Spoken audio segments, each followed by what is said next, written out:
Hello, everybody, and welcome back. It is Monday, May 30th, 2022, and you're listening to episode 139 of the Can I Say Something podcast. I'm your host and a recluse with a juicy caboose, Damian. Joining me today is... Derek McDuff. Today in the show, we will be discussing what we've been watching, including spoilers for everything involved, trailers for She-Hulk, Thor, Love and Thunder, reviews of Jackass 4 and 4.5, Chippendale Rescue Rangers, and many, many more.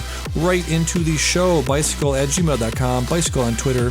Subscribe on iTunes, Stitcher, Google Play, Spotify, rate and review it on Apple Podcasts. Tell a friend, family member, stranger. What's up, Derek? How you doing? Doing well, man. I'm feeling good.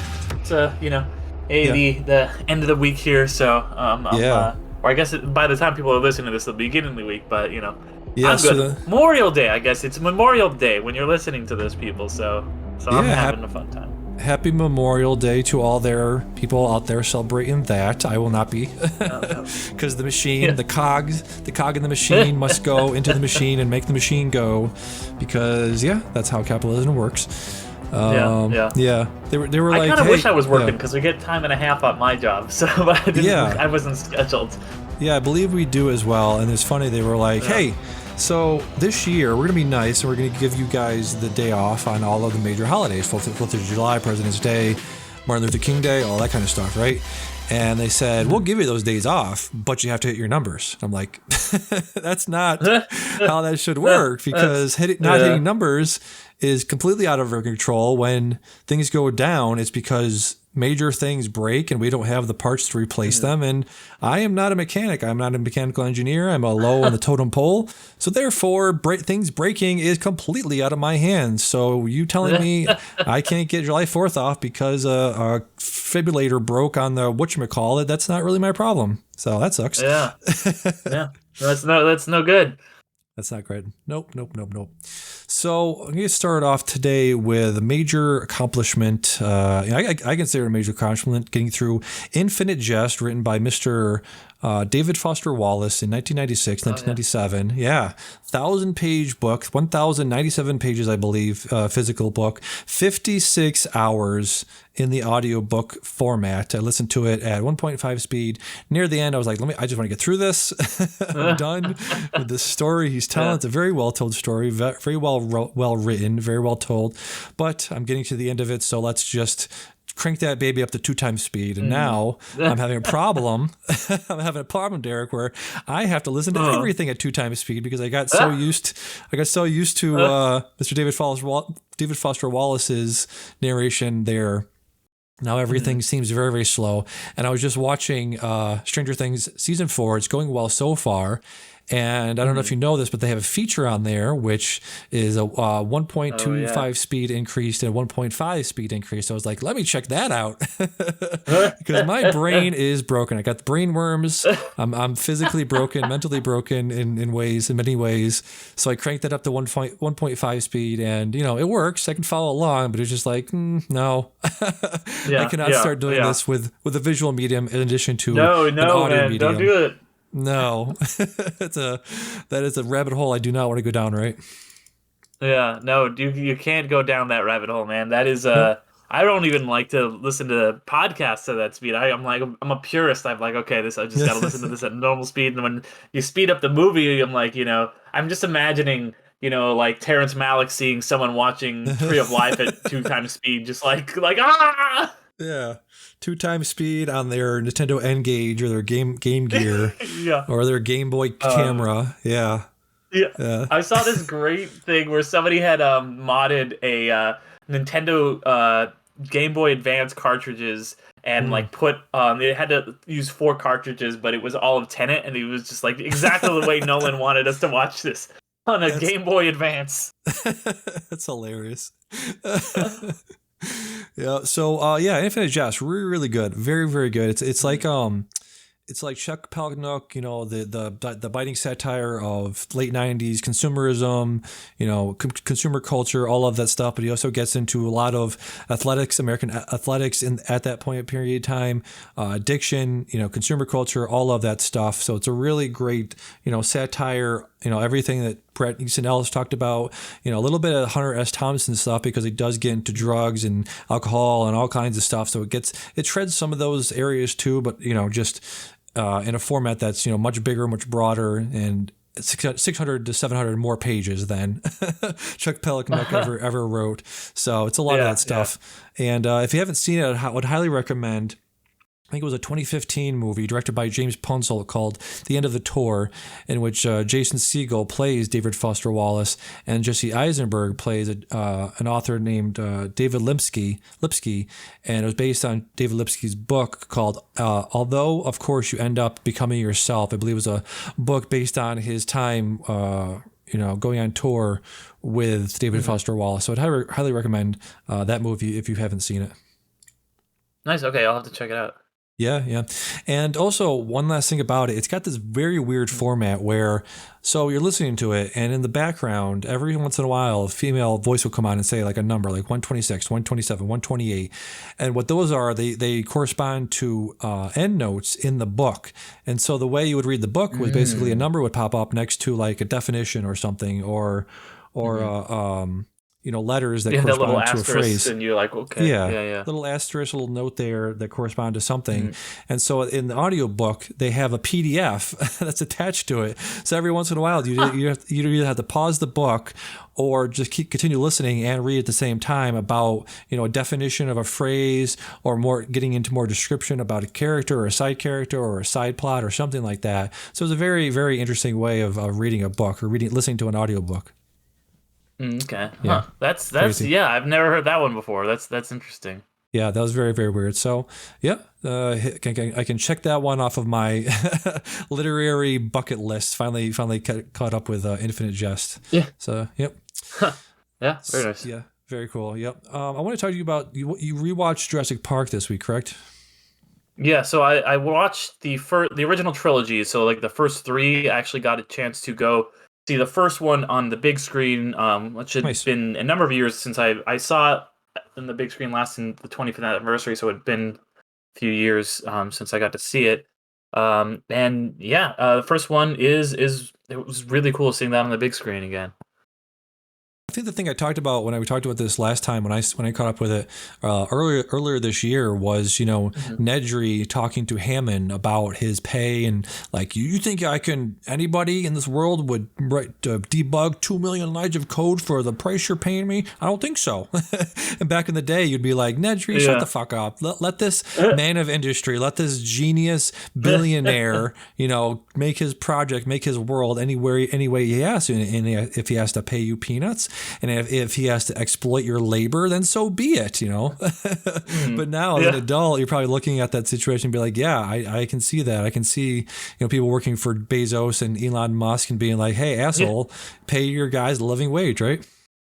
Yeah. And I think that's definitely something that comes through in, it's from the original Crichton novel where it is like, yeah, there is this guy who's just kind of this cog in the machine of capitalism, and he's like, fuck this, and Hammond is a lot less sympathetic in the book. In the movie, he's definitely like, he's flawed, and there's that great speech that he has with Ellie Sattler, when she's just like, it's all an illusion. Like, it's all just, the fleas in the circus. That is one of the best scenes in the movie, and, it's this quiet scene in this big action movie.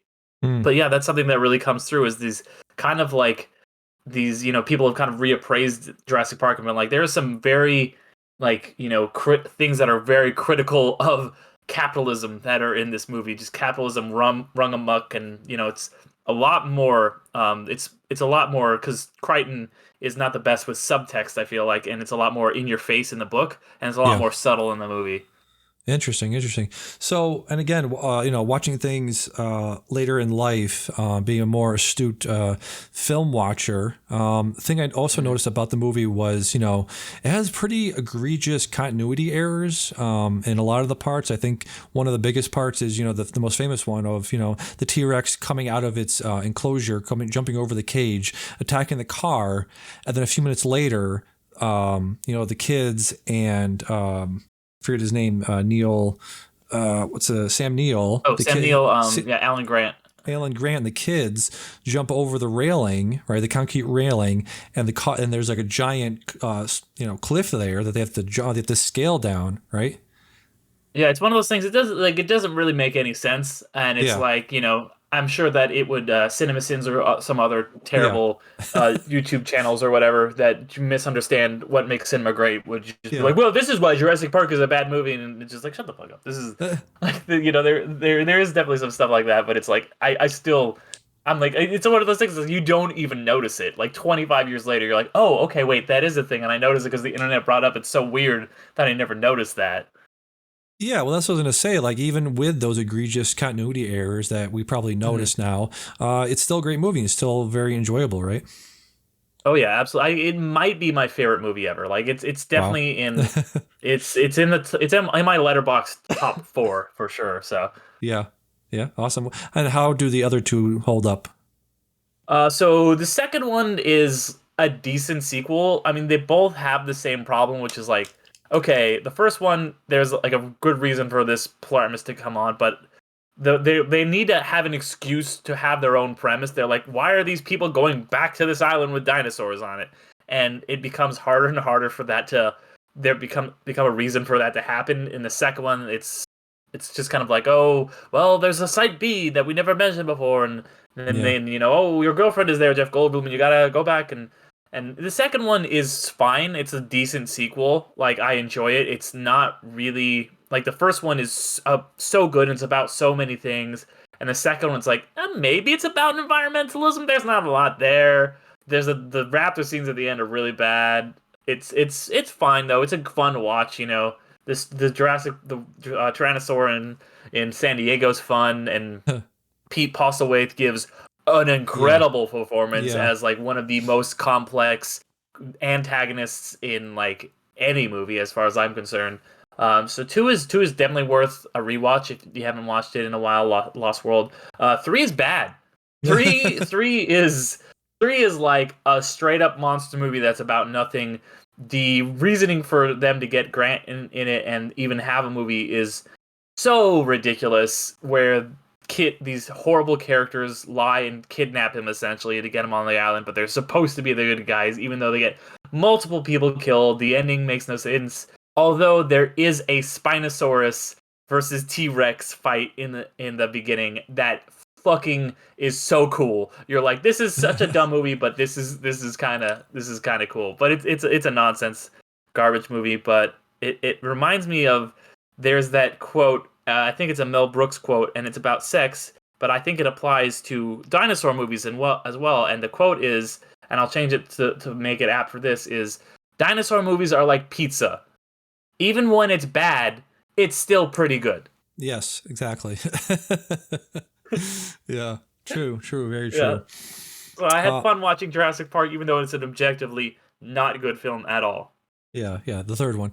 I love that scene in the second one in The Lost World where the RV goes over the cliff, and I think Julianne Moore smacks against the glass at the bottom there, and she has to climb up the RV to get back up. Yeah, that was one of the best moments in there, right?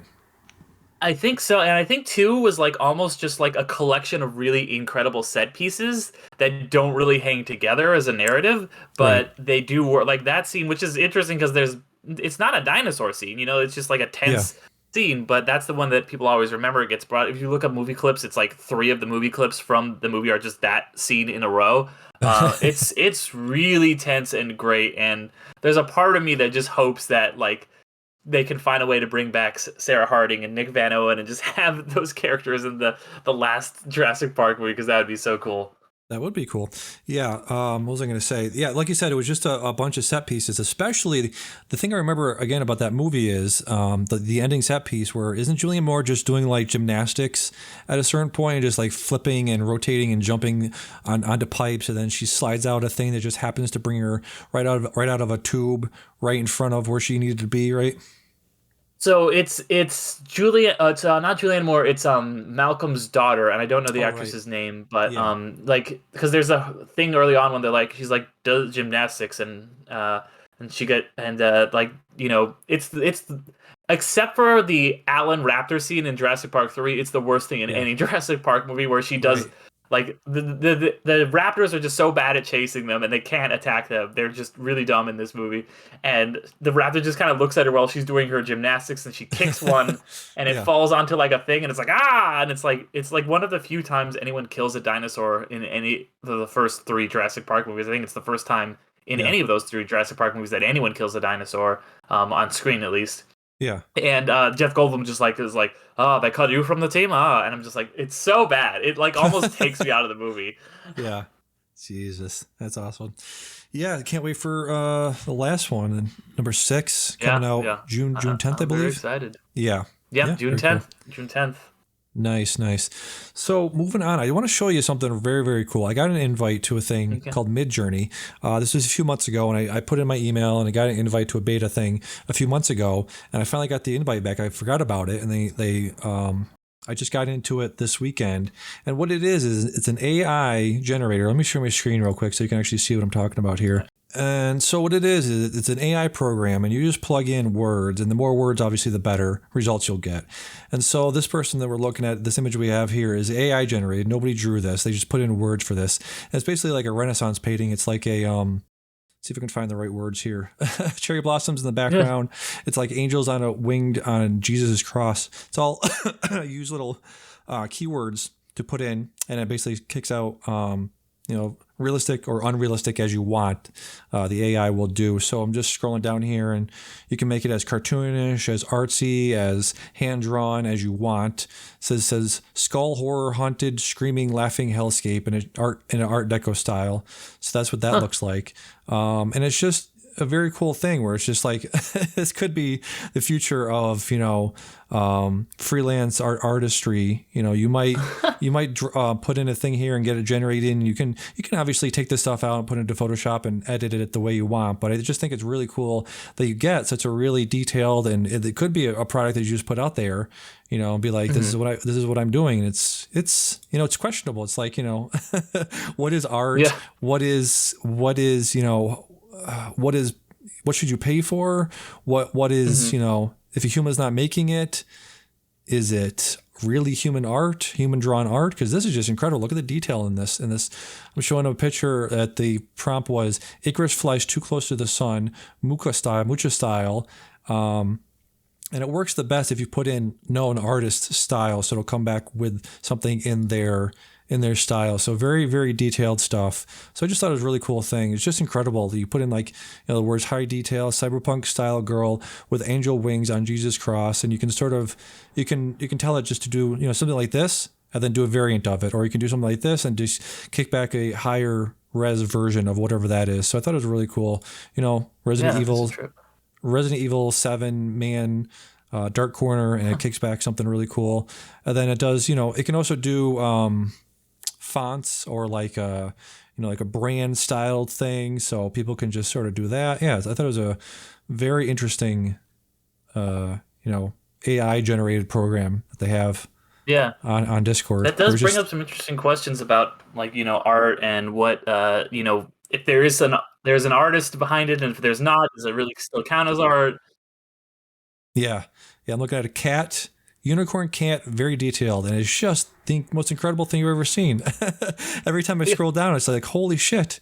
It's incredible. It could be a thing for my friends into D&D, like I said, and you could put in a thing there where it's like dark elf / this. That's exactly what I was thinking. We're like, this could work for my campaign.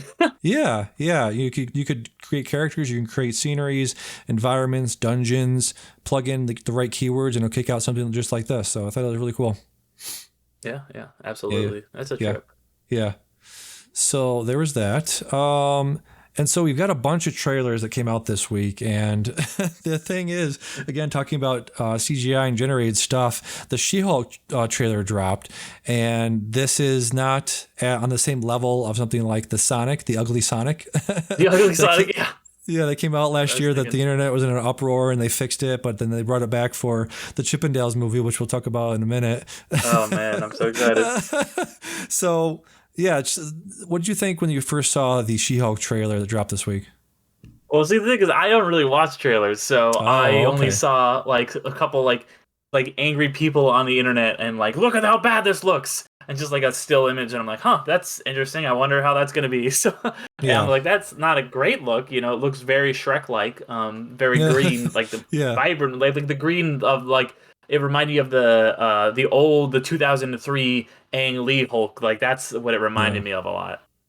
Yeah, the sort of and again the thing they talk about in Chippendales, the uncanny valley sort of Uncanny thing. Valley. Yeah. Uncanny Valley. Which Seth that's Rogen. such a good joke because they're always down here in like Southern California, like LA area. Like people always talk about going down to the valley and the fact that it's an actual uncanny valley. I'm like, that's so fucking smart. It's so good. And you see the cats from Cats fighting in the. I know we're not on that part of the show yet, but God, that was a good joke.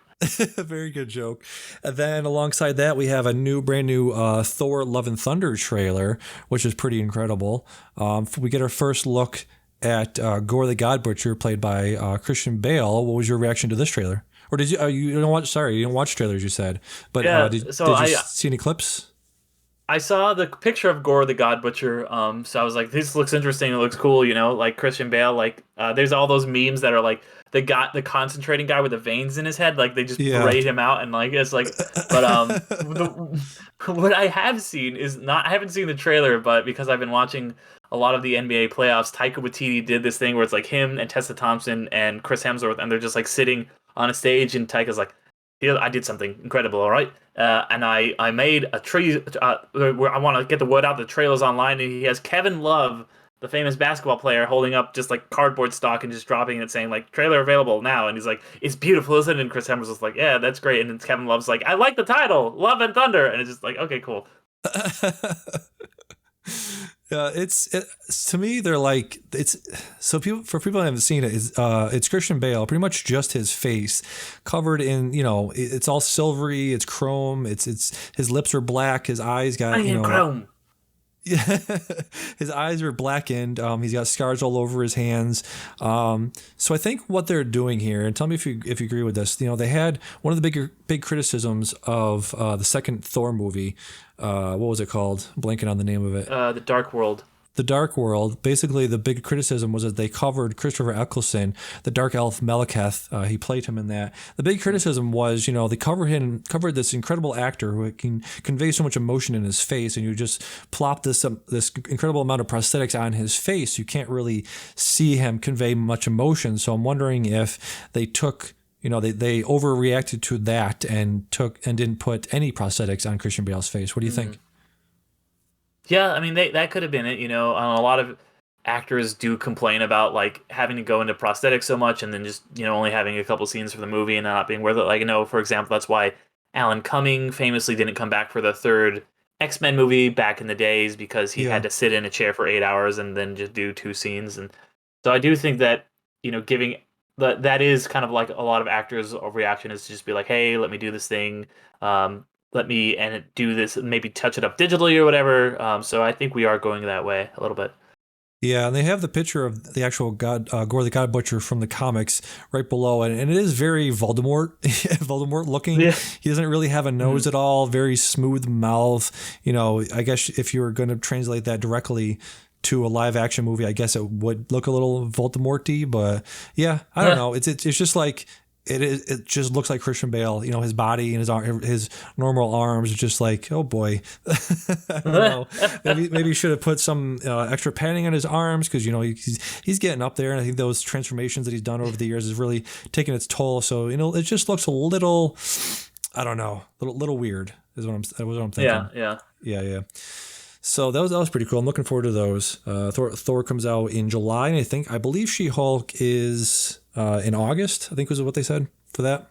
Okay, yeah, I didn't see an announced date for She-Hulk yet, but yeah. Yeah. I'm excited. I mean, I love the Thor movies, so. Yeah. The thing with She-Hulk is, they're going to bring in Bruce Banner, and he doesn't have any scars in his arms. I don't know if you want any spoilers for the trailers at all, because it kind of gives it a little bit away. I mean, I try to steer clear, but you say what you got to say, Yeah, because it's interesting because, he doesn't have the scar on his arm from Infinity War. So what people are thinking is that it's going to take place after Infinity War, but before Endgame.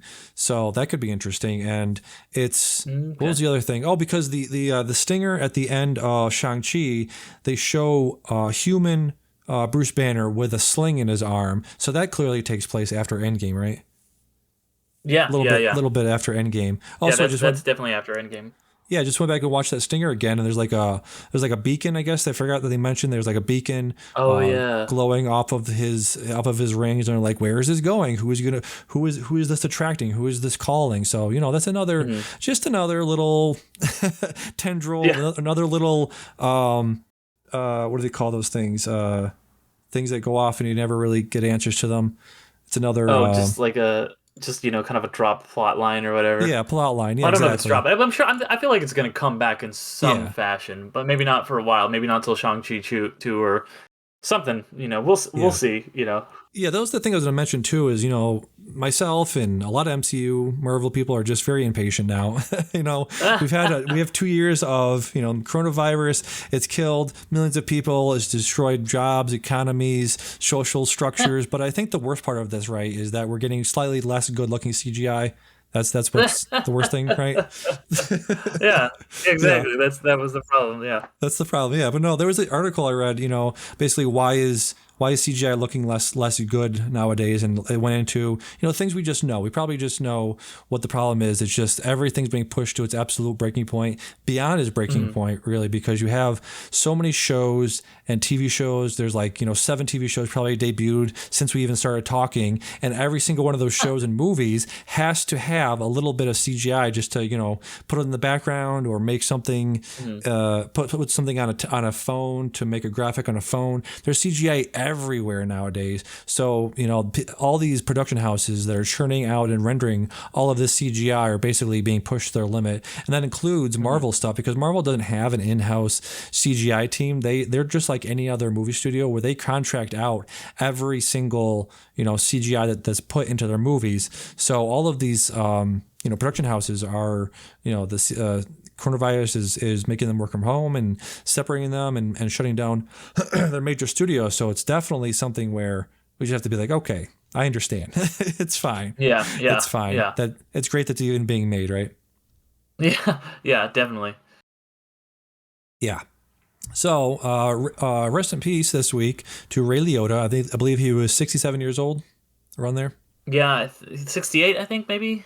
Yeah, something like that. Obviously amazing roles in the most well-known stuff. Let me see, Goodfellas, Field of Dreams, Identity.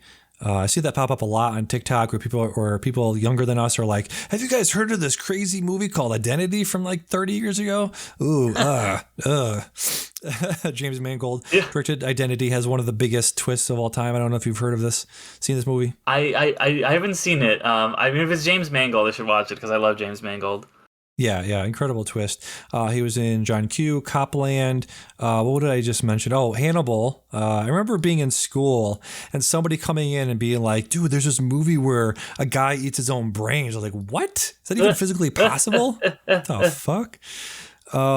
He was in The Iceman with Michael Shannon and Chris Evans, James Franco, from 2012. Yeah, really, really great actor. The one role nobody ever brings up when they talk about his roles in his filmography, he was in an episode of ER where he plays a patient with his liver is failing, and he's got days to live, and he goes into the ER, and near the end of the episode, the nurses all around him, prepping him to die. And he's like, let me call my son. I haven't seen him in a long time, but can you put him on speakerphone? They said, okay. So they call him up, and he picks up, and Ray Liotta goes, hey son, what's up? I know I haven't talked to you for a long time. I know I've been a shitty father, but I'm in the hospital. I'm dying. I probably have a few days to live. I'd really like you to come here and be with me right now. And the son's like, you really dying? And he's like, yeah, my liver, it's failing. I've been drinking for years. We knew this was coming. I'm dying. Can you come here? And the son's like, so you're really dying, huh? Well, nice knowing you. And he hangs up, and everybody in the room just starts bawling. And I'm like, oh my God, Jesus. Wow. Yeah, really great episode. So yeah, rest in peace, Ray Liotta. Yeah. So let's get this. To anyone who is younger than like a Gen Z, you will recognize him from Chantix commercials. That's where I feel like he's been most present. He was most present in the last 10 years. Obviously, he's done incredible work and stuff like that. But that's hey, I'm Ray from Chantix. And I'm just like, that's so, if you're not sure who he is, that think of that guy, and now you know. Yeah, exactly. And I was going through his IMDb, and I'm like, hold on a second. I thought he was in a highly rated Marriage Story from 2019. I don't see that anywhere on here. That's weird. I don't remember him in Marriage Story. Yeah, he was Adam Driver's attorney. Oh, he was the other. Yeah. It was he was Adam Driver's attorney, and Laura Dern was Scarlett Johansson's attorney. Yeah. Yep. Well, I remember because he was the guy who he got after he fired Alan Alda, right? That's right. Yes, exactly. Yeah. Yep. Okay, I remember that. Yeah. Yeah. He was very good in that movie. Yep. Let's get to some of the stuff I've been watching, some of the stuff we alluded to. Chip and Dale Rescue Rangers. This came out of nowhere. This is one of those movies that comes out of nowhere, and somebody says, enough people are like, this is actually really good. This is directed by Akiva Schaffer, one of the Lonely Island alums. This stars Andy Samberg, John Mulaney as Chip, Andy Samberg as Dale, Kiki Lane as an FBI agent, Will Arnett as Sweet Pea. So what did you think of this? I loved this movie. I thought it was phenomenal. I thought it was so funny. It's the same, you mentioned the guy from Lonely Island, the same guy who did the very, very underrated Pop Star. I loved the Rescue Rangers as a kid, and I was like on it for just that, me being a big fan of Rescue Rangers, and, knowing who they got to, being both a fan of Mulaney and Sandberg, and then, them obviously getting Eric Bana to play Monterey Jack, I thought was so funny. Yes. But I knew there was so many cameos, and what I was worried going in that it was going to be, a Space Jam 2 situation where the thing was just a big preview or a big advertisement for Disney's streaming service, in the same way that Space Jam 2 was just an advertisement for HBO Max. But It was so much more than that, and it was, I was reading this article with the people who behind it, and they were described it as, a love letter to animation, and that's really what it was, because you have all these characters, not just from Disney, but they went to other companies, just the same way that, I'm sure we'll talk about in a little bit, and I'm not the first to compare it to Roger Rabbit, and they even in one of the very first scenes bring up Roger Rabbit, and like, this could be set in the same world as Roger Rabbit, because it has that same feel where, have Mickey and Bugs, and they're playing the dueling pianos, and you just see all these things from all these different animation studios and different styles. Like, there's claymation, there's traditional animation, there's CG, and then they had the whole joke about like you getting the CG surgery. There's puppets, and it's so smart the way it works in all of these different characters, and it never feels mean or cynical. The fact that even they bring in Ugly Sonic, which is so good. I like the fact that, like, oh yeah, there's all these, for anybody who hasn't seen it, they bring in all these characters that are kind of like down on their luck a little bit, like you have Dale, and then you have or Chip, and then you have Lumiere from Beauty and the Beast, and it's just like, oh, here's Ugly Sonic. He had his 15 minutes of fame when he had the trailer, and it's just like, people are gonna see Ugly Sonic, and you're like, that was a fun one-off, and then he comes back, and then he comes back to the finale, and it's just like, oh my god, like, I don't know how they convinced Paramount or whoever to just be like, yeah, make fun of Ugly Sonic, but they own it, and it's just so much fun. And I'm Will Arnett comes back as Sweet Pete, which, spoiler alert, is Peter Pan, and which is great because, like, Peter Pan is a movie that has not aged well. Like, I've watched it like in the past 2 years. I'm like, wow, this movie is really racist, even by like 50s Disney standards. Like, this is rough. So I feel like if they're like, yeah, Peter Pan, he's beloved, but we can kind of like make fun of him a little bit, I thought it was so fun. I was laughing. It was really, really well written, with a lot of heart, and just, you could tell the people who were making it were really big fans of both Chip and Dale, but just of animation in general, and it is the worthy successor to Roger Rabbit, in my opinion. Yeah, really well said, man. I didn't know what to expect going into this. I knew, like you said, Popstar Never Stopping was one of the best movies of that year, and I feel like those Lonely Island guys do get, parody, they get satire really, really well. Like you said, I don't know how Paramount let these things go into this movie. Ugly Sonic was voiced by Tim Roberts, and I feel like that was the best choice best voice choice for that character of just being like this guy. It's just like, I'm Ugly Sonic. I don't run very well. I'm not that other guy. I'm just ugly. That's all I do is be ugly. And they're all just like, the teeth, the actual human teeth. They kept zooming in on it, just being transfixed by it. I was like, holy shit, you're right. And then Seth Rogen as Bob the Warrior Viking, talking about, the Polar Express and the Uncanny Valley, and then living in the Uncanny Valley, and him being like, I don't know where he's looking. His eyesight is just off, and we're just them trying to get in front of him so he could actually look at him and not be weirded out by it. I was like, Jesus Christ. All the Zemeckis stuff. Oh my God. Yes. Yeah. Incredible. Yeah. One of the best versions of that. Like you said, since Who Framed Roger Rabbit, which I haven't really seen in full ever. So after that, I fired up Who Framed Roger Rabbit, which is also on Disney Plus. As most people know, came out in 1988. It was a Robert Zemeckis, another directed Robert Zemeckis film related to Polar Express. Stars Bob Hoskins and Christopher Lloyd, and Charles Fleischer does the voice of Roger Rabbit. Did you know Charles Fleischer was in that scene? He played that guy in that scene in the basement in Zodiac. With, yeah. Yeah, very Most creepy guy. Most people don't have basements in California, and he just looks super fucking creepy, and he's like, I do. Click, click, and you're like, get out of there, Jake! Yeah, exactly. The music was done by the great Alan Silvestri.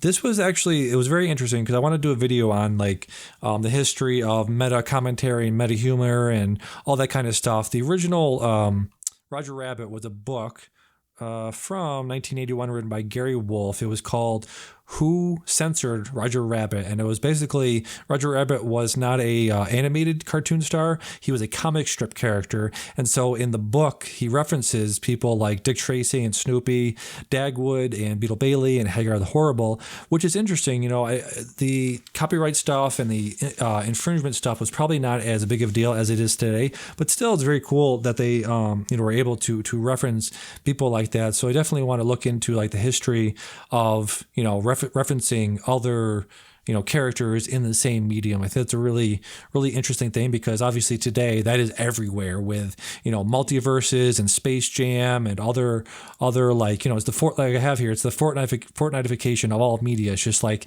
everything everywhere all at once with, LeBron James. You can play as LeBron James in Fortnite, and you can be Luke Skywalker, and you can be fighting, the Power Rangers, and you can be fighting all these different people all at the same time. Darth Vader fighting, Hitler and all this kind of stuff. I'm sure that's coming eventually, where you're gonna have LeBron James. Oh, so the ending of Kingsman 2. Yeah, exactly. You're going to have, I mentioned it when we were talking about Kingsman, but we're going to have a movie where it's fucking, Chris Pratt and all the Avengers, and you're going to have LeBron James riding a T-Rex with the Infinity Gauntlet in one hand and a gun in the other hand, and him and the Avengers and the Power Rangers and Mickey Mouse and all of these guys. This already happened. It was called Ready Player One. Steven Spielberg made it. Yes, there was a scene where the character who famously hates being a gun and says he's not a gun shoots a million fucking guys and fights Godzilla. But that's why I haven't seen it, because I know it's the bad version of that. Someday they're gonna make that when they get to Secret Wars 3 in the Avengers. They're gonna bring in all this stuff. So I can't wait for it. Yeah, I really can't wait for it. But yeah, you rewatch. I don't know the last time you saw Who Framed Roger Rabbit, but it's interesting. I think this is one of those things. Again, going back to people that watch movies like us, who are just examining every frame and appreciating the animation style, because I watched a video the other day of how this stuff was made, and if you go back and look at the scenes where Roger Rabbit and Bob Hoskins are basically interrogating each other, and there's this there's a light source going back and forth. They hit a light, and it's swinging back and forth across the room, and the shadows are moving, and the shadows are actually they work in coordination with Roger Rabbit, with this fake person in this real room. So the light source is constantly moving, and Roger Rabbit is constantly moving, and he's constantly rotating. So all these animators back in the day had to animate every single frame by hand to line up with all the light the different light sources moving in the room at the same time. So I thought that was really, really impressive. Yeah, I saw like a little featurette or something, and it might have been like a Vox video or something where they're talking about that scene and how difficult and impressive it was, and it's so cool. And then just Hoskins, him doing a performance against nothing and just like, giving a great performance. Yeah. Also doing a like spot on, because he's British, but he's doing a spot on like old time, like, forget about it. Hey, it's Lele, Chinatown, Jake, like, it's so fucking good. It was very good. Yeah, I'd highly recommend watching that as well. Then let's see, watched Jackass. Finally got around to watching the new Jackass, 4 and 4.5. I was right in that direct age range for Jackass when it started in the early 2000s, 2001. I saw the first movie with my friends. We were like 16, 17, directly right in that groove, that right age of the stuff of them beating the shit out of each other. Did you see this yet? Yeah, I saw in theaters when 4 came out, and it was such a great experience. It was one of the first packed theaters I'd been in since the pandemic, and just people were losing their minds and dying, and you could tell that these guys are the best friends. They're having so much fun. It's one of my favorite movies of the year, for sure. Like, I've been thinking about, because we can, spoiler alert for next week, we're going to be talking about our favorite movies of the year. And this was one that I'm like going back and forth. I'm like, is this going to make my list? Because it's so good. It's like a Jackass movie, but God, it's a good movie. It's a very good movie, very well done stunts. I was telling my coworker about it and just describing all these stunts that they do, and it's just, I don't know how they don't die, like coughing up blood, especially. What is it? What's the guy? Danger Aaron gets his fucking dick and balls hit with a bowling ball, and he gets hit with a puck, and gets hit with a softball, and they get chomped by a turtle. They got chomped by a turtle, and then of course somehow the worst one was getting stomped on by a pogo stick, which like popped one ball or something. It was just like, holy shit, dude! It's all black and bruised. And then they put him in a room. They put him in a fucking room, cover him with honey and a salmon. I think this was in the trailer. And they cover him with honey, and then this grizzly bear, walks in, starts nibbling on the salmon, licking the honey, and then eventually licks all the food off of him and starts nibbling on his hand. The bear wrangler had to come in and take him out, but Jesus Christ, I cannot believe that somebody doesn't get massively hurt, and I can't also believe that they just put him in this room and they're just like, so you're going to be in this room and we're not actually going to tell you what's going to freaking happen. I can't believe that, Or they're in the dark room and they're just like wandering around and hitting with bats and stuff like that. They can't see where they're going. And then they brought in go ahead. They brought in the female they brought in the comedian, and it's the first woman to be on Jackass, and that was so great when she was in her couple scenes, and they're like, do we have permission? And she's like, yes, you have permission. Like, oh my God, it was so fucking good. It was very good. She was like too good. I feel like half the enjoyment out of these is seeing people suffer. She never flinched. Like, they put the scorpion on her face like 3 or 4 times, just like, hey, get that shot of it stabbing her lower lip, and it's like, no, not really. Do you want to go again? Yeah, sure. Blank, just stabbing her fucking lip over and over again with a scorpion tail. It's just like, holy shit, how do you not die fucking getting stabbed in the face over and over again? Jesus. Yep. And then she got tattoos on her, like I saw on Instagram, she got a tattoo, one of a lightning bolt and one of a scorpion. I'm like, that's so fucking great.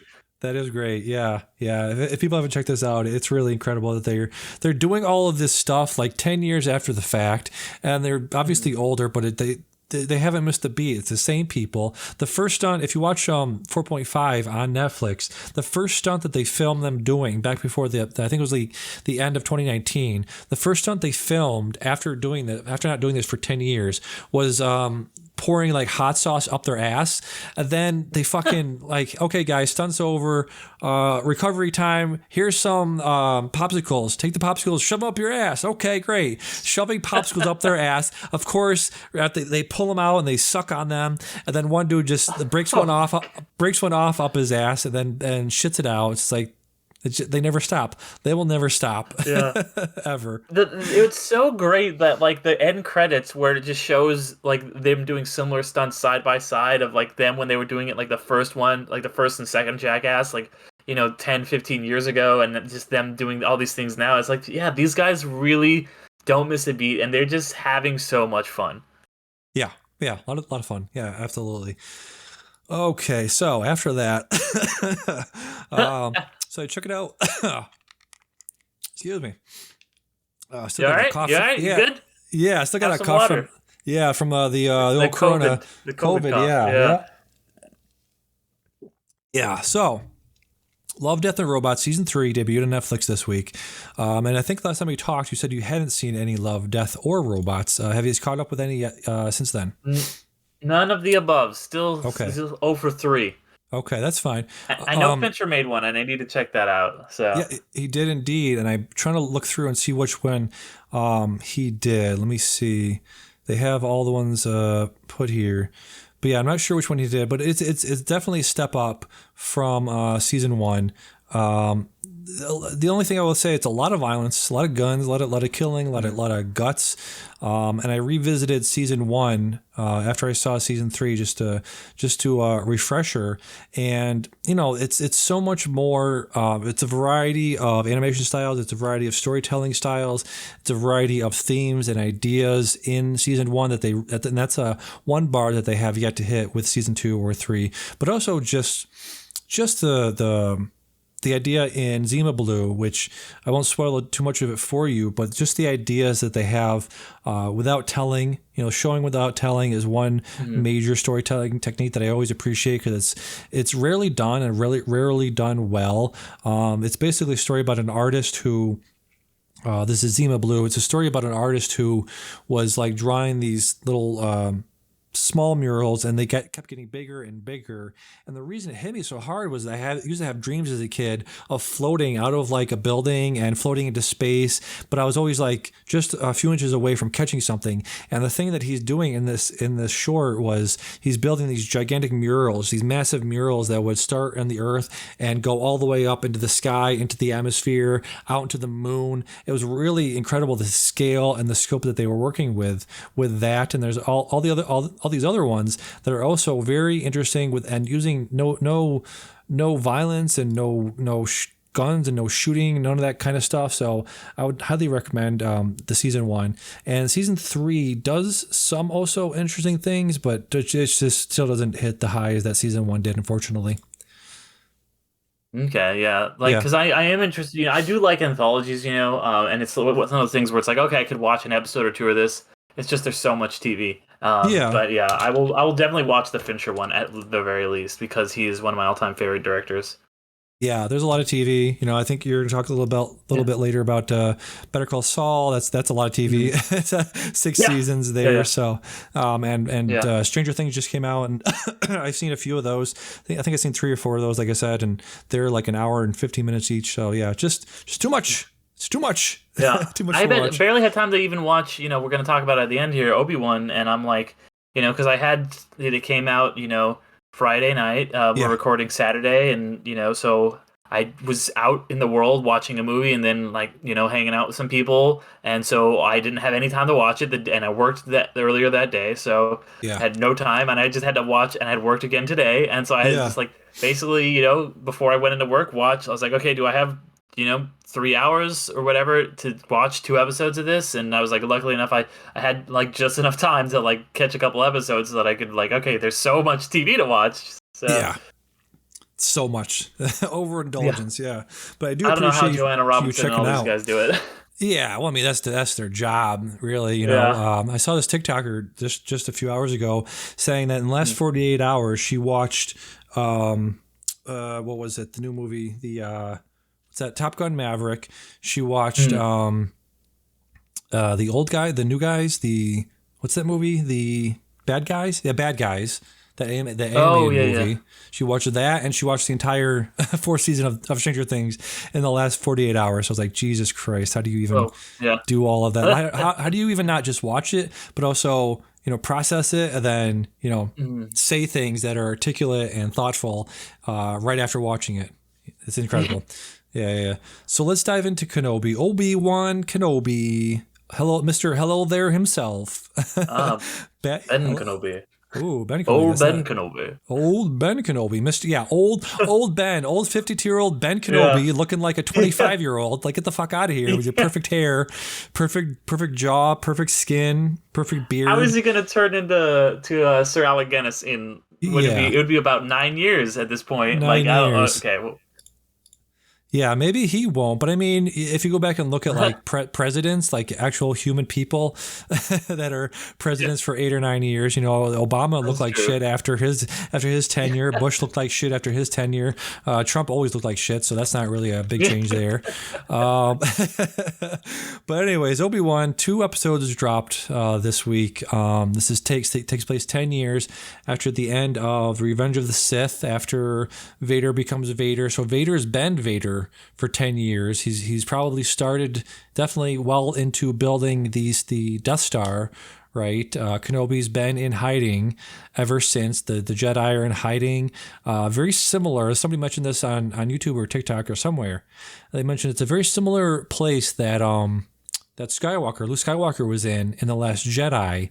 And so I'm curious from your perspective, how do you think they're handling Obi-Wan being in exile as compared to Luke Skywalker being in exile? I mean, it's fine. Like, it's weird. I don't really have super strong thoughts on this. I think, obviously, McGregor's performance is really great. He is the very like reluctant here. Like, I have to watch the boy. I can't be going off Jimmy Smits. So I, now that you bring it up there, it definitely has the Luke vibes. Although, I felt like Rian Johnson decided to go a little bit cynical with Luke and just have him just kind of be like, I'm an old grumpy hermit and I don't care about anything, where it's like, at least Ewan McGregor is like, okay, I'm here to watch the boy. And I really did like the scene he had with Uncle Owen, which is, of course, I forget his name, great character actor. They bring him back from Revenge of the Sith, and he's obviously much more famous actor than he was when he was in 2005, and how he doesn't sell him out. I thought that was really cool. So he seems a lot more determined. He has a mission, at least in this exile. So I thought that was a major difference between the two. Yeah, Joel Edgerton playing Owen Lars, apparently. Yes, Joel Edgerton. Yeah, great. I'm really a big fan of his, honestly. I am too. Yeah, I love the movie he directed with the guy from Ozarks. I think it was called The Gift from a few years ago. That was really great. Oh, yeah. Yeah, and do you know who else is in this show that I didn't recognize, didn't register with me, which is Sung Kang, Mr. Han himself, Justice for Han. Oh, okay. I thought you were going to say somebody different, because there's a lot of people in this that are just like, oh shit, he's in this. Yes, Rupert Friend as the Grand Inquisitor, which I'm on IMDb right now, and they have him down for 6 episodes, which no spoilers. Some spoilers, but like, I don't know how that's going to work with him, with the things that happened in this episode. That's interesting, because they always, if you notice, if you look on IMDb, like the week that things air, and then you go back later, they sometimes will edit them based on the events of the show, which is interesting. Yep. Let me pose a question to you that they asked on the watch this week, or maybe it was the last week. Okay. They do this thing called like concern trolling, which is like, ooh boy, is this thing going to work the way it's meant to work? So you have Obi-Wan Kenobi basically shepherding a girl, young Leia Organa, played pretty great by Vivian Lyra Blair. So you have like a lone wolf and cub sort of story here, which is very similar to the same structure, the story structure that they had in the Mandalorian. So do you think they are going to be able to tell a significant different type of story using the same sort of template?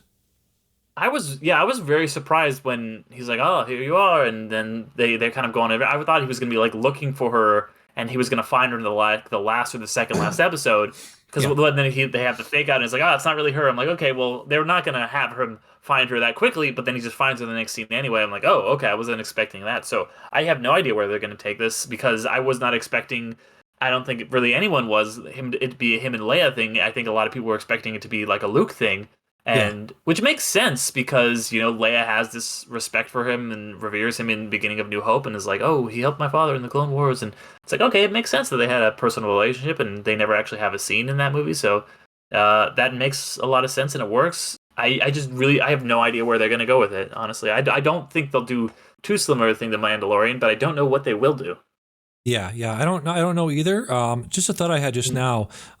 Based, some plot points here. Slight spoiler if you don't want to be spoiled. Come back later. But she falls from scaffolding, and Obi-Wan saves her with the Force. Speaking of The Last Jedi and some things people weren't too jazzed about that movie was that it's revealed that she has Jedi powers because she saved herself from the vacuum of space. And so do you think that they will try to retcon or try to shore up some of that retconning by using retconning in this show to sort of tease out the fact that she's strong in the Force? Maybe, I always thought it was weird that they didn't give her some Force stuff in Return of the Jedi because they're like, oh, like Yoda even has that line where it's like, there is another, and it's like implied that she could be the hero that Luke was, and then she doesn't really do anything. So I like the idea that she has like Force power. So they might try to slip something in, but she has to end not knowing. And it's funny because we'll probably talk about Better Call Saul, but like it is operating in that same thing that Better Call Saul, where this is a prequel, and so we know that these characters all need to get out, and we all know where they're going to end up. But there are all these other characters that are introduced in this that could live or die or go any other way. So it'll be interesting to be like, okay, we know that Leia's gonna not know of her powers and not know of her heritage, but she will know of Kenobi at the end of the show. And so what happens from A to B, between A and C, and we're seeing B right now. So yeah, I've been watching a lot of interviews with Hayden Christensen and Mr. Ewan McGregor, a lot of interviews and stuff like that. They seem really jazzed to be in this show. Hayden looks great, sounds great. Very happy to be reprising his role. They were talking about the the reception that the prequels got when they first came out, and how the reception didn't really reach them, because social media wasn't much of a thing back then. Internet definitely was a thing. What was that website that was started back then? Ain't It Cool News was obviously a thing. So you had, you had some things trickling out, but not nearly as much as it was today. So let me ask you about just do you want, how much of an encounter do you want between Vader and Obi-Wan? Obviously, lightsabers got to come out in the show. We've seen them. Yeah. We've seen some of them. So we've seen the bad guys use them. But, how much do you want? Because obviously in the originals, that seemed like they hadn't met very much in the past. How much do you want them to actually meet and fight and that sort of thing in the show? Honestly, I really don't think that they should. I think because it does kind of ruin that like feeling that like, oh, these guys haven't seen each other since Obi-Wan left him for dead, laying on, the magma with his arms and legs chopped off. Yeah. And if they do that here, I think it robs a little bit of the moment. If they try to do that moment in here, it robs a little bit of the moment that we got to see in A New Hope. And that, when you see it for the first time in A New Hope, you're like, oh, these guys, there's something really big that happened. And then when you see that when retroactively you go back and they I guess not retcon it, but fill in the blanks for that scene, and you see him cut off, and that's like this, and you like get the impression like this is the last time these guys are going to see each other until they meet up on the Death Star, and he's like, now I have become the master, Yeah. So it would rob that scene of its power. So I really hope they don't really have an interaction, or at least like a meaningful one.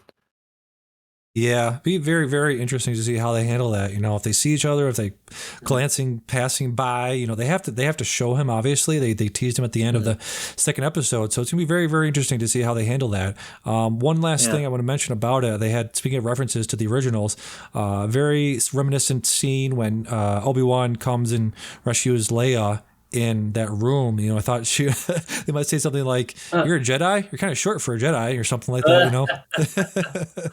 Well, did she say you're old for a Jedi or something like that? Yeah. He's not. Get the fuck out of here! This guy, this angelic looking man.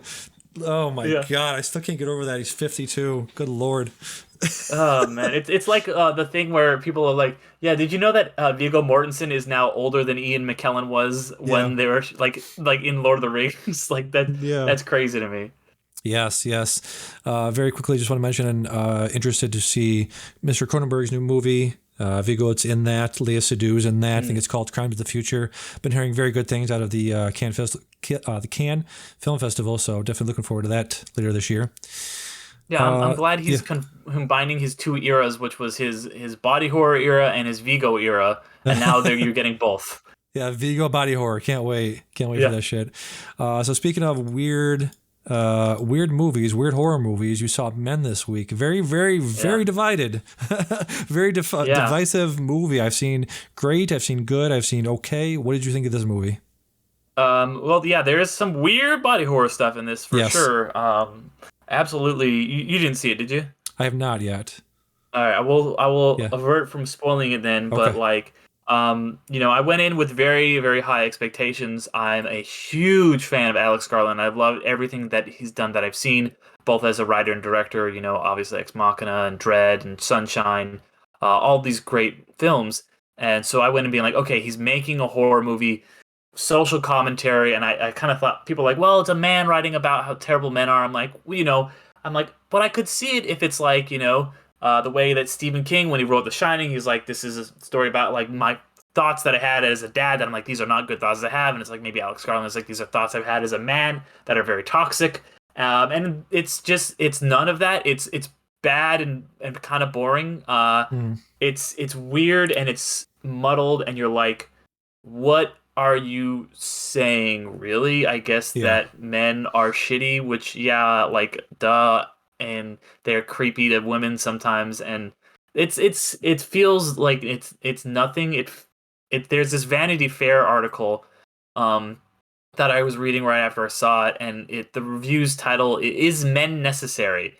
And then the byline is, Alex Garland's latest mind-bending movie is a muddled metaphor about the power of patriarchy or something. Yes. And that sums it up completely, because you're just watching, you're like, what was that saying? What was all that shit at the end? Because it feels like at the end it gets very, very metaphorical, and you're like, okay, is this actually happening? Because the way people are reacting doesn't seem like this is real. And, what's his name? Rory Kinnear plays all the male parts in it, with the one exception of her ex-husband, or her, like, this is not a spoiler because it was in the trailers, but her husband who killed himself. All the other men are played by the same actor. And it's just like, what is the point of, like, what are you saying? And it doesn't feel like smart. It feels like what someone who doesn't like A24 movies thinks of A24 movies. It's a rough, uninteresting watch. For the first 2/3, I was like, all right, where are you going with this? I'm intrigued. And then the last act of the movie was utter garbage. Like, really one of the most disappointing movies I've seen in a very, very long time. That's unfortunate. I'm a big fan of Jessie Buckley. I'm thinking of Ending Things. The Charlie Kaufman movie from a couple of years ago was one of my favorite movies of that year. She's a great actress. People have been saying it's like Mother, but less Mother, less good than Mother. Have you seen Mother? I haven't seen it. I haven't. And well, it's interesting because, there are some definite parallels. And the person that I saw this movie with was like, and she said this about Mother too, was that for her, and I kind of agree, that a movie has to work. Like, if it's a movie is being metaphorical about something, it has to also work on another level. Like, we talked about Jurassic Park and how it is like, it's got all this stuff about, it's like about capitalism, and that's like the dinosaurs are a metaphor for like, like capitalism gone rampant or science gone rampant or whatever it might be. But it also works as a cool ass dinosaur movie. This is doesn't really work on any other level other than its very base metaphor, and it doesn't even really hit that mark. Damn, that is a shame. Like I said, I'm also a big fan of Alex Garland. Ex Machina was incredible. What was the other one? Annihilation. Just a lot of people are going through a list of like scariest moments of all time, scariest images of all time. That freaking bear with the voice and everything. That was incredibly terrifying. He's definitely got an eye for interestingly designed set pieces. I don't know if you've seen Devs, but Devs is an incredible TV show that he, I believe, co-wrote, co-executive produced, directed some episodes. So I was definitely looking forward to this, and it's a big shame that's a disappointment to so many people. Yeah, it's a bummer. I was really looking forward to this one, and it just sucked. Yeah. That's awful. So tell me about the NBA, NHL playoffs. Ba ba ba ba ba ba na Yes. boom boom boom Hell, boom. Yeah. welcome to Sports Center. This is Derek talking about sports. I know Damian doesn't care about sports. No, but I have been. So this has been my. That's part of the reason I haven't like my letterbox has been so empty these past couple weeks, other Yeah. than Jurassic Park movies, is because both of these big sports are having their playoffs. The NBA playoffs have been okay. They're kind of interesting, but hockey has been phenomenal. Like these playoffs are so good. Like the first round went to I think of the eight series, I think either six or seven of them went to game seven. They've all been like great series. There's been some regional matchups just by chance. Both the Florida teams played, both the teams in Alberta, Canada played. There have been so many just like comebacks and overtime games and overtime game sevens and the Ducks, my team aren't in it unfortunately, but I've been rooting for the Lightning because Corey Perry, who was such a big part of that Ducks team to win the Stanley Cup back in 2007, is now in the Lightning, and I'm really rooting for him to get another cup. And he's been kind of a unsung hero with the Lightning, getting a lot of goals and kind of helping them reach, because they won the last two Stanley Cups, but everyone's like, oh, the Lightning, they're over the hill now. But it's all kind of these guys who are all these guys who've been great in hockey forever, and people are like, oh, they're over the hill, they're not going to do it again, and they're all like, wait, we were going to get it, and Corey's going to get it. So I'm really pulling for them. So just some really really good hockey been going on. Nice. That's awesome. Do you do any Final Fantasy fantasy hockey, fantasy basketball? Do you have anything on the line going on into these games? I don't, because I used to do fantasy football, and I realized that when I do that, I root for the wrong thing. I root Yeah. for a certain player to get a goal, or a certain like person to like get some kind of stats, instead of just watching a good game and being interested in what the final score is going to be, which is all that really matters. It doesn't matter if your guy gets a goal or whatever. And it's cool, I root for Corey Perry to get a goal, but Yeah. if I'm like if I have somebody on the Flames and I'm rooting for the Oilers who are playing them, and I'm like, oh well, I want the Oilers to win, but I really hope one specific guy on the Flames gets a goal. It really it's not what I'm into for sports. Yeah. Yeah. I hear you. That's very cool. Is there anybody like Steph Curry? Is he the guy? Is his team in the thing? Oh, that's that. Okay, so as far as basketball goes, that's one thing that's been really cool, is that yeah, the Warriors are fucking great. Because the Warriors, for Nice. you or anybody else who might not be super plugged into sports, they were really good. They were just like almost like too good, where it was boring for a couple of years, and then they lost a really close series against LeBron James. And then they were like, you know what? We just, after we broke the record for most wins in a regular season and almost won a third NBA title in a row, we're just going to add the best player in the world, Kevin Durant, and win a couple more Yeah. titles. And then they did that, and then Kevin Durant left, and Klay Thompson, one of their best players, got injured, and they went through all this stuff. And they went through a couple rough years where they either missed the playoffs or did not do very well in the playoffs. And then all of a sudden, this year, after being counted out, and they're like, dynasties, when they end in sports, it's over. Yeah. That's it. You had your time, and Yeah. your time in the sun is over.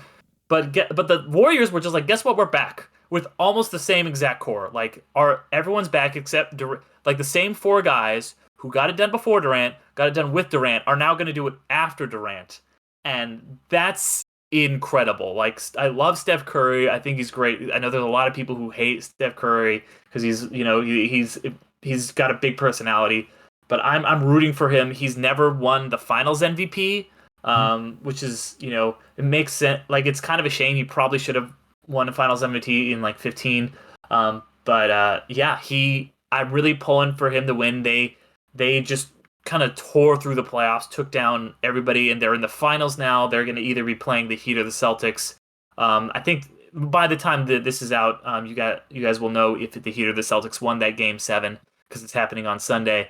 But yeah, the Warriors are going to play one of them, and I'm going to be rooting for them, whoever they're playing, or whoever against whoever they're playing. We'll be rooting for the Warriors to kind of do this incredible thing in sports. Nice. That's awesome. Yeah, like you're saying before, I don't know how Joanna Robertson and Mallory Rubin, all those guys at The Ringer have time to watch every TV show and movie and music, listen to music, and in addition to all of that, also watch sports. Be involved in sports and know all these players and know all the stats and know all the everything and be able to comment on it intelligently. So yeah, really, really impressive that they are able to do all that. Yeah. Yeah, it's a lot. It's a lot. It is a lot. So speaking of a lot, Better Call Saul mid-season finale aired this week. What did you think? I thought it was amazing. It ends with a really big, powerful moment that it's both surprising yet in retrospect seemed completely inevitable, and there was no other way for anything to happen. It's really good. You're getting to finally see at least this first half of the season where there's all the first half of the season is very much about this plot that Kim and Jimmy are doing where there's this plan. You're just getting bits and bits of it, and you see it all finally kind of come together in this episode and what everything they were doing meant and how everything with that pays off. And then at the end, kind of, while everything works, what the fallout of that is, of them accomplishing their goal, and this other side, because it is, one of the criticisms of the show, which is something I appreciate. It does feel like two shows at times. Like there's the cartel side and there's the lawyer side. And, with Jimmy kind of a little bit going back and forth, but especially season 4 was really like no interaction between these two stories. And with this, the way it ends, I won't spoil anything, but they are irrevocably crossed over. There is one storyline. Both of these two stories, which have been building and building, have finally come together into one story, and you're going to get that in the last, I think it's 6 or 7 episodes. Which, interestingly enough, this wasn't supposed to ever be a mid-season finale, but because of A, COVID, B, Emmy considerations, and C, Bob Odenkirk's heart problems, because he had a heart attack, I think, in the next episode while they were filming episode 8. So that's kind of the reason why this was the midpoint, but it works so well as a midpoint and as a mid-season finale that I cannot wait to watch the rest of it. I really want to go back, honestly, and rewatch the whole show now because it's so compelling. Nice. So where are you at in terms of Better Call Saul, Breaking Bad? Which one's better for you? So I love Breaking Bad. Don't get me wrong. It's one of the best shows ever. But for me, Better Call Saul is so much more interesting. And I was listening to, once again, The Watch, like we'd mentioned before, and I can't remember who it was. One of the co-hosts brought up 2 reasons why he thinks he likes Saul better than Bad. And it all hit for me so hard. One of them is because Jimmy/Saul is so much more of a compelling protagonist than Walt is. Not that Walt isn't interesting to watch, but it's like with Walt, you're watching someone who is like a shitty guy just realize that he's bad. Whereas in Saul, you're watching someone who at his core realizes that he's got this darkness in him, and he's at the start of the show, he's trying his best to overcome that. And just seeing this kind of tragic Shakespearean failing of that and him becoming what, is inevitable, we know, because we see where he starts in Breaking Bad. And also, I think because it doesn't have the kind of family dynamics that were in Breaking Bad, the Skyler and Walter Jr. stuff and him needing to lead this double life was some of the least interesting things in Breaking Bad. Like his whole, I have a family and I've got to protect them. And, I was never really that interested in that aspect of the story, but I am very interested in all the stuff that is going on with Saul. And, he doesn't really have that double life. He does a little bit, but, it's from the world at large. He's not keeping anything from his loved ones. And then a third reason that he didn't mention, but I'll just add, is that the supporting characters, I feel like, on Better Call Saul, while they're great on Breaking Bad, don't get me wrong, obviously there's been some great ones, but the supporting characters are so good. Rhea Seehorn is one of, she is a gem. Patrick Fabian, all these guys, and it does feel, because maybe it's because they know where they're going with Saul. They're not introducing a new villain every season like they did for Breaking Bad. Like, okay, this season is Gus' season, and now this season of Breaking Bad is the neo-Nazis. It's all kind of a part of one larger story. And that, for me personally, that's the kind of TV that I like. Nice, very well said. Okay, so I think right before we get out of here, I did want to mention a couple more things that I've watched this week that I don't usually bring up. A movie called The Innocents was directed by Joachim Trier's co-author, co-writer. Let me see if I have his name here. Eskil Vogt. It is basically, have you seen the movie Chronicle from 2012? Oh, I love Chronicle. Yeah. So it's basically Chronicle, not found footage, but it's the same sort of story where you have kids. This is younger kids, is like 8, 9, 10-year-olds developing powers. You have the one kid going evil with the powers, hurting people, killing people, torturing animals, things like that. So that's very, very good. It's called The Innocents. I believe you can get on Amazon Prime right now. And then another one that I watched, which was full on like, what's the name of that? Like, it's like a horror thing. It's like a Roger Corman style, old school, physical makeup, just gross looking stuff. There's a name for it, but I forgot what it was called, but it's basically that. It's old school, blood and guts, sort of a zombie thing, but the zombies are like, they don't transform. They can talk. And it's basically, it's that. Not Giallo, is it that you're talking about? Giallo, sort of Giallo, exactly. Okay, so it's very much okay. a lot of blood, a lot of guts, but it's like that. It's I think it was a Taiwanese directed horror film called The Sadness. Okay. It was incredible. Just so much blood, guts. Really, really gross thing. So some of the most disgusting like kills and maims, and you just have to see it. I think it's streaming on Amazon right now. And a bunch of plugs we want to do because I've been just super busy, like not like professionally busy, not my Joanna Robinson or these guys that are putting out like 7 podcasts. React. Have you seen all the stuff they're doing on Ringerverse, the feed, which like reaction to this trailer, reaction to that trailer, and the thing they did today, like I think they have a con where they had Ewan McGregor talking, and they had a trailer for Ahsoka, and they were talking about that, and just like holy shit, I could not keep up with that that level of content. Production. It's so much. Yeah. It is a lot. So first off, we got my Medium blog, which I'm not writing original stuff, but I'm transposing any of the transcripts that I write for the video essay that I've been doing. Check out the video essay just posted, I think it was like a week ago now, on the Film Essayist on YouTube. You can Google that. That'll be on there. Did a video about was about Everything Everywhere All at Once, and it was also about the movie Tree of Life, directed by Terrence Malick. It was about that, but it was also, about life and where we're going, what the hell are we? And it was inspired by this TikTok I saw about this woman, and she works at a nursery, not an old person nursery, but like a horticulture nursery, and she grows beans, and she was like, did this whole shot, these cool shots of her like whispering and her going to work at 5:30 in the morning, clocking in.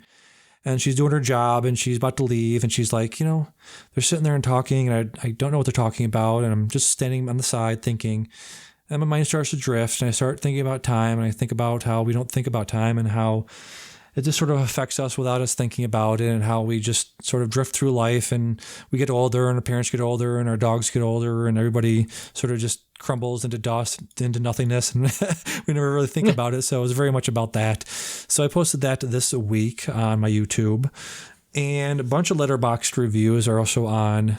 Real fast, I will say that was a great video essay. Like you sent that to me, and I watched, and I thought it was incredible. Like, great job, man. Everybody should check that out. Yeah, thank you very much. Appreciate it. It was a lot of work. It was a lot. I could tell. I could tell. I'm too lazy to do that shit. I'll tell you that right now. Yeah. So very good. Very, like, it was an 8-minute little thing, and it probably took me a week just to plug all this stuff in. So check that out. And I'm very active on Letterboxd and also TikTok. My Letterboxd is B_4_Benedetta. So you can check me out there. And on TikTok, I believe it's just Damian Sherman, or D. Sherman was taken on Letterboxd. So that is all of my stuff. Tell people where they can find you on the internet, Derick. Yeah, so I also have a Letterboxd and a Medium. I just wrote something recently, a piece about video game movies. So you can just look up Derick McDuff. That's Derick, Derick. And then so just look me up there. But I also do a podcast as well, another one called Underrated. where it's a film podcast where we talk about underrated or underappreciated movies. It comes out the same day as this one. So today's episode is going to be the conclusion of our 8-bit cinema series that we've been doing, where we've been talking about films that have been based on video game movies, which rightly or wrongly get a bad rep, and we kind of have been re-examining that all May. And this is going to be the final episode. We're talking about the Super Mario Brothers movie, which was super fun to record. That was a very interesting movie to dive into, and that's also why I wrote the Medium blog on video game movies.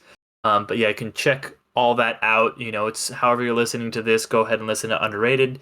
You know, check, you want to follow me on social media. It's Derick's Photos, DERICKS_photos. But yeah, I don't really do, I'm on TikTok, but I haven't made any videos or anything. So if you want to check me out on those places. Yeah, very cool. And one last thing, I always forget to mention this. I upload this podcast. I've been uploading it for about like a year and a half through anchor.com. It's a free service. I have an ad I recorded a while ago. It's always on there, always plays before the podcast. So you can go to like anchor.com. And what it is, it's super simple. I think when I talked to the guys at iFanboy, and I was asking them, how'd you guys upload stuff back in the day? You have like a little RSS feed. You have to like manually upload it every time and manually upload it to every service. And they're like, yeah, kind of. And I was like, yeah. So they have this thing called Anchor. Yeah, it's terrible. They have this thing called Anchor, and you literally, after you export your audio file from Audacity or whatever you use, you literally drag and drop it into Anchor, put your description, put your title, put your album art on there, and you hit upload, and it will literally upload it to every service: Spotify, Google Play, iTunes, all of the places that you get podcasts these days. So it's a really, really great service, and is free. It is free to use. So just go to anchor.com and check that out. It's very cool. Yeah, I use it. I use Anchor for my podcast too. It is very intuitive, and it's free, and it's very easy. You know, I would not be able to make a podcast without it. I'll say that much. Yes, definitely. So with that, for episode 139 of Can I Say Something, I've been Damian. And I've been Derick. And we'll see you in 2 weeks. Not next week. Yes. In 2 weeks. 2 weeks. 2 weeks. Bye-bye. Bye.